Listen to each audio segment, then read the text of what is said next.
It's me again. I'm back with the Generation The Legacy update from the 20 to the 24th of January 2020. Mreza believes that he has found the person who assaulted his brother-in-law Cosmo, and Crazy J's day goes from bad to worse. Lesedi blames everyone but herself for her shattered life, and Mpo partners with the DLA to fight crime in their community. Even with the increased workload, Crazy J arises to the occasion and amazes Mazwi.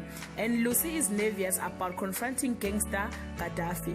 Lesedi refuses to own up to her mistakes, and Crazy J has his plate full between taking care of his baby son and working longer hours. Guys, this is all I have for today. Please leave your comment below and share your thoughts. Till we meet again, I love you so much, guys. Bye.